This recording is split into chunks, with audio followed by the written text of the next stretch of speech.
Hi guys, it's Summers here and welcome along to episode 65 of the Solihull Career Mode series here on FIFA 20, and we're coming to the end of January in this episode. So we will undertake the game first off against Millwall, which is an FA Cup round of 32 tie, and then we have Fleetwood Town here away. And then finally, we'll round out the episode with the transfer window coming to a close. And as you know, we are looking to strengthen the squad with the departure of Brendan Rafferty. And to be honest, I'm half expecting a glut of offers to come in for other players in the closing days of this month. So we may have to dip into the transfer market to try to replace them, as obviously we're going to need a good group of players in order to get out of League One here and into the Championship next season. I'm going to go into negotiations with one player in between the two games in order that I know I've got a replacement in hand for Rafferty. But the rest of the deals, we will wait until transfer deadline day to get them over the line. Okay, so here's a bit of interesting transfer news. If you were with me when I went through the regens at the end of last season, Jay McGee, who is at Macclesfield Town, has been approached by Spurs for £50.9 million. That will certainly help Macclesfield out in the future, and Spurs are obviously going to get themselves a pretty decent talent as well. Okay, so we travel to Millwall here for the opening game of the episode in an FA Cup game, and we do have a heavily rotated lineup once more as we're trying to obviously save the players for the league. Cutchin off to Rafferty, pressed hard here by Millwall, high up the field as McCutcheon comes forward and sees the run from Graham. Can Nystrom get to the back post? It goes further than that, but Benedetti puts it out of play.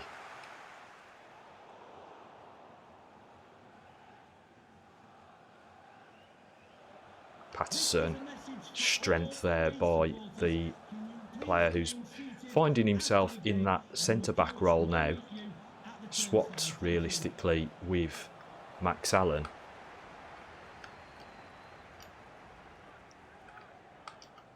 And the reason behind that is that Max Allen's passing range is much better than Patterson's, but Patterson is exceptional at breaking down play, so they're sort of an interchangeable pair, and hopefully we can get the best out of them by doing exactly what we have done. Into Nystrom, and again we have to be slow and patient with the build-up play. Just the way that Millwall are playing at this moment in time is making them a difficult prospect to break down. Only onto Correa. Out to Thompson and tries to send it wide here for Endo, who can't quite... Oh, does keep it in play. He'd almost given up on it, and so had I. Fires it into the box, and Kelly comes out with the punch. McCutcheon there to deal with the problem, and Graham fields it off for Max Allen. He'll put the afterburners on and try and get away from the man, but he can't, and so we go again here with Graham, who feeds it down the line into that channel for Nystrom to chase. Cuts back inside. Looks off for Rafferty. Comes across field. Works his way into the box. But it's a poor strike on goal. And Clisby comes away with it. Once again, switch of play is needed to try to break down Millwall here. Graham drives to the byline. Cuts back. Looks off for Rafferty. Tries to strike the ball, but he can't work the goalkeeper. Mahoney drops it inside to Correa. Ziegler comes out to try and prevent it, and he's gone 1-2, and it's lucky there that Patterson has stuck a foot in, as Correa got a gilt-edge opportunity there to bring Millwall into the lead ahead of half-time.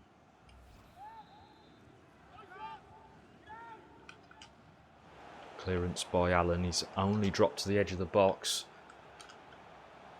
Can't get the ball away at the moment, Solihull, but the referee decides to bring the game to its half-time break, and it's currently sat at 0-0.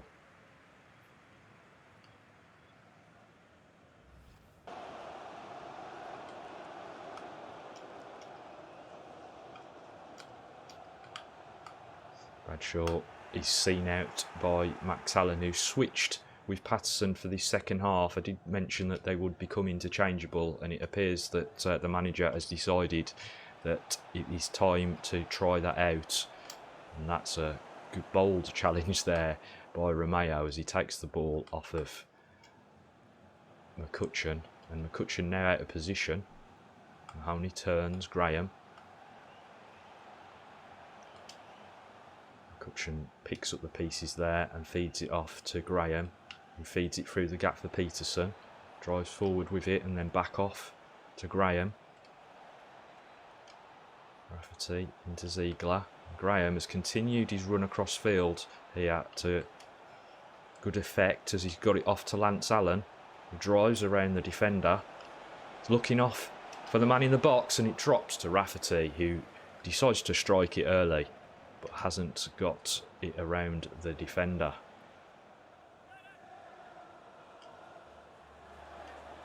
Rafferty into Nystrom, who looks to hold the ball up. Can't quite get it out of his own feet. And Solihull come again. Around the corner here for Patterson, and that is surely a free kick on the edge of the box there. Brought down by the Millwall man. And the referee looks like he might be reaching for his pocket here. In fact, he's just giving him a ticking off. Nystrom over the ball.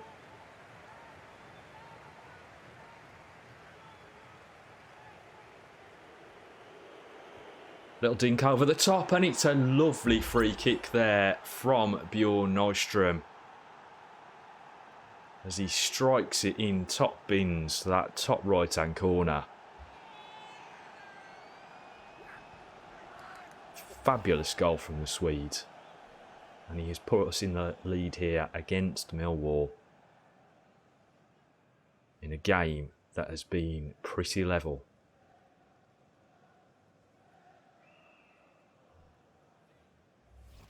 Millwall now come forward. Dare O'Connor trying to prevent the ball coming in, and Kelly gets a glove to it and fists it away. Clever play. Romeo's free, but he opts not to put it into the box at the first attempt. He goes for the second one though, and that is a great finish by the Millwall striker to get them back on level terms here. The delivery in is inch perfect, and Ziegler can't get up. Max Allen drawn out of position, and Millwall get themselves the goal that they deserve to bring this game back to 1-1.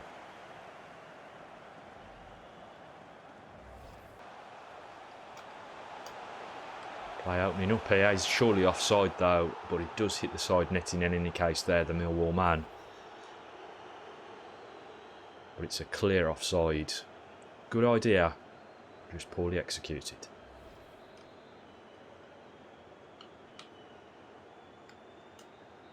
And there we have it. The full-time whistle goes here. It's a 1-1 draw between Millwall and Solihull. And that means that we will go to a replay.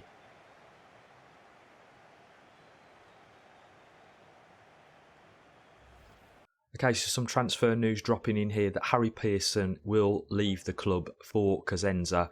We've got £340,000 for his services, of which £220,000 of that will go into our transfer budget. Right guys, here we go with the first piece of business in the transfer window as we go to Coventry City, looking to grab Daniel Rossi, the 21-year-old Italian striker from our local rival. And I'm going in a little bit mean to start with, 1.8 million, which is under his current valuation of 2.2 million. Immediately they come back looking for more money, and I've actually added in a release clause which I want to get rid of because I don't like having those in place. If we do decide to sell him further down the line, I want to have all of the money on the table rather than having to, you know, give them some of that transfer fee.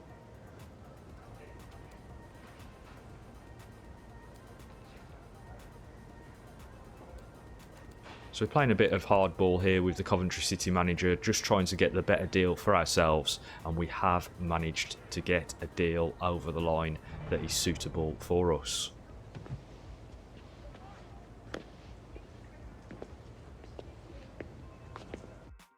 So next up, we want to try and get the deal done with Daniel Rossi's agent. Obviously, we want to do a deal that means that we don't have to have him feature in every single game, because he is coming into the club with an established lineup already. And obviously, I know we are going to have to use him throughout the course of the back end of this season, but I don't think he will be a crucial player. And so what we've done is arranged a rotation contract, 4 years in length, £3,200 a week with a £30,000 signing bonus and £15,500 after 5 appearances.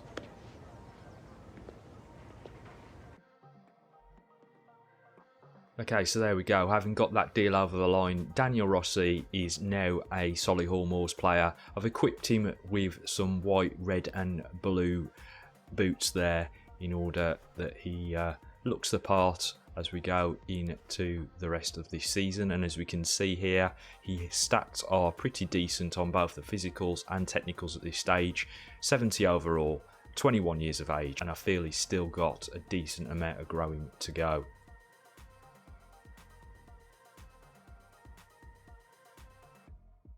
Okay, so time for another away game here as we face off against Fleetwood Town in this one at Highbury Stadium. This guy's rapid. Smithy can't keep up. Luckily, he cuts back, delivers the ball in, but Max Allen's there to prevent that one. And Evans can't quite come away with it as Southerby now drives it into Madden, and that is a good effort from the edge of the box there from the Fleetwood Town player. Good swivel on the ball and a decent shot that Thomas has to push around the post.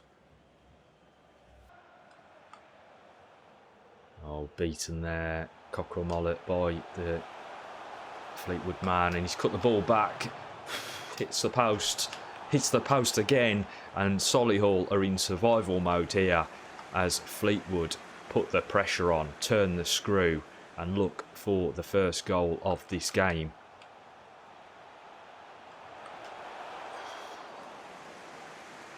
Very decent effort once more by Madden.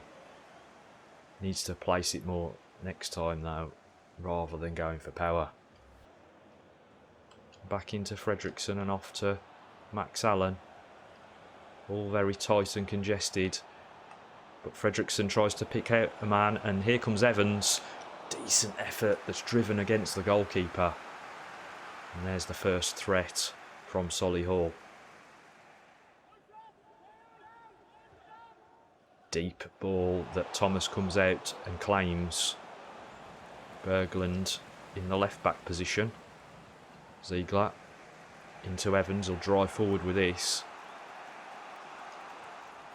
Gets it off to Nystrom. He manages to get it through to Fredrickson somehow. Cockrell Mollet. He's brought down. And the player, the captain here, Eastham, he's surely going to get a yellow card for that. It was a cynical challenge and deservedly picks up a booking.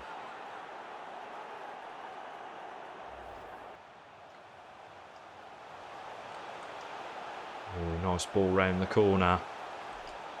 Hunter, he's stopped though by Smithy. And the ball's away here to Peterson. Checks it off for Smith. He'll drive this down the line.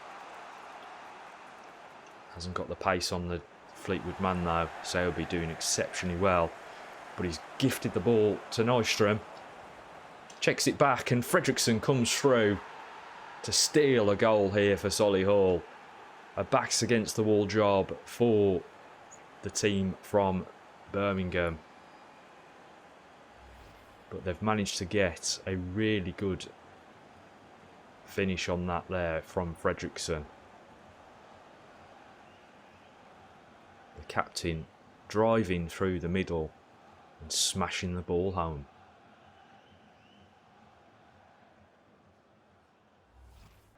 From Solihull as Evans now charges down the line, fires it inside, but it's too close to the goalkeeper. Krellin will sigh a breath of relief there. 3 changes incoming here for Solihull as Rossi is given his debut. Smithy exiting the field along with Fredrickson, who scored the goal. Max Allen also making way, just as Solihull look to stiffen things up in the midfield area, but also give a player his debut. Oh, Ziegler gives the ball up. Dempsey now through to Coots. Out wide to Hunter. Goes down the line here. Madden is unable to beat Thomas. The warning signs are on. Morris flicks the ball out wide here for Evans to chase. Bodnar does well in the first instance, but loses out on the second. And then Evans with a poor ball. Comes inside and the referee calls time. Rossi has had his debut, but didn't really get himself on the ball. There wasn't a great deal of time left on the clock for him to do so. But nonetheless, do see some signs of what is to come here. Good result for Solihull. A 1-0 victory on the road.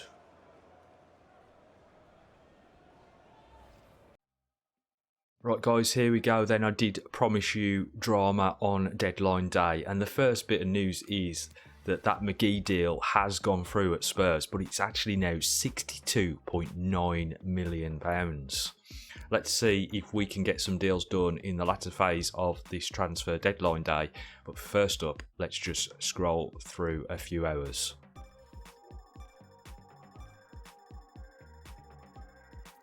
Okay, so we've only an hour gone on the clock. George Price has left the club. He'd been promoted from the youth academy, but he was a very lowly rated player, so he will leave for Waterford FC. It's only £64,000, but £40,000 of that we will see into the transfer budget. Here we go then, another signing that we're trying to make on deadline day, and we've headed to Ebbsfleet to try and get the signature of Craig Marshall. The 17-year-old right winger has 69 overall and currently has an evaluation of 1.4 million. We've offered 1.2 million, which I know is a bit stingy, but you've got to set your goals somewhere, and they've obviously going to come back with what they're expecting, which is 1.3 million with an 8% sell-on clause. Once again, I'm trying to get rid of that sell-on clause, and I'm prepared to pay a little bit more money in order that when we do, or if we do in the future decide to sell the player, that we get all of the money rather than some of it going back to Ebbsfleet. 1.7 is where they've come back in at, and I'm just going to try and split that down the middle and go for 1.6 million and see if they are prepared to negotiate at that level.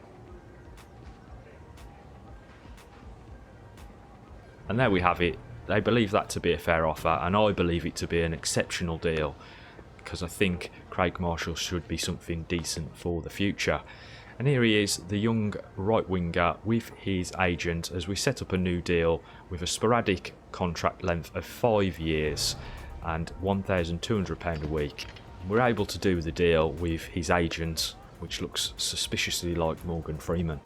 Okay, and so here he is in his kit, showing great potential. Craig Marshall at this point has 69 overall and has the power free kick trait. A 17-year-old Scottish right winger, centre mid. I do think that this guy has some serious potential. Obviously not going to break into the squad straight away, but at 17 years of age we can certainly blend him into how we plan to shape this squad going forward.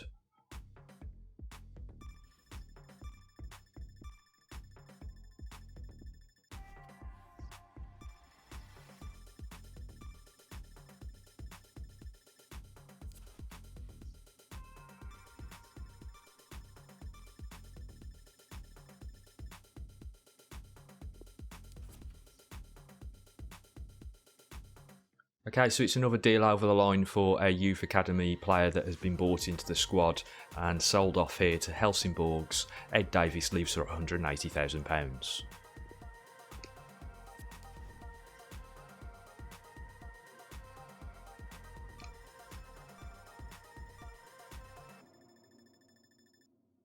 Some more transfer news on the horizon as the time ticks on towards the deadline, and Tom Pearson will leave for La Spezia. £650,000 is what we've managed to get for him. £425,000 of that will go into the budget.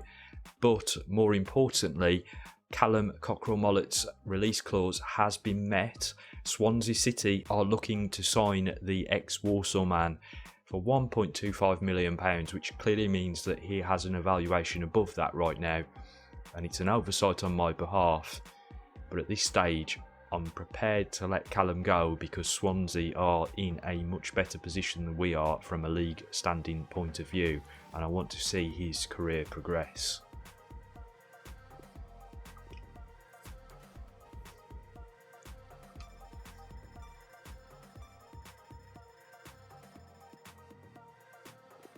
And there we have it. The news is that Cockrell-Mollett will leave for that £1.25 million. The board has allocated us £825,000 of that transfer.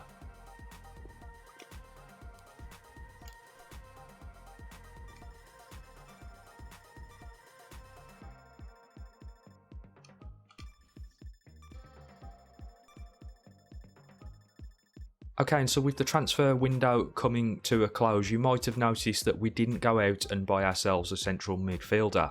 Now, I did have two players that we were checking out ahead of the transfer window closing, and I did try to do a deal with Andre Dozzell from Ipswich. He has a release clause of £2.6 million and he's currently worth £7 million. However, we couldn't agree on personal terms, but I will give it another go during this next phase of the season in order that he can start with us at the beginning of next year. Right guys, as it is the end of the month, it also means that the scout reports are in from our scouts, and I'm not going to go through all of the players because there's a glut of them to get through, and rather than give you a report on everything, I'm just going to show you the two lads that I'm going to sign up. The first being Louis van Dam, a 19-year-old Belgian that has a potential between 64 and 90, and he's worth £250,000 already, so we're going to get him into the youth academy. And then we have Lucas Nicholson, scouted by Joel Cook, who is 17 years of age, from Scotland, left-footed, 6'2", and has a potential between 73 and 99, currently worth £190,000, so we'll bring him straight into the academy.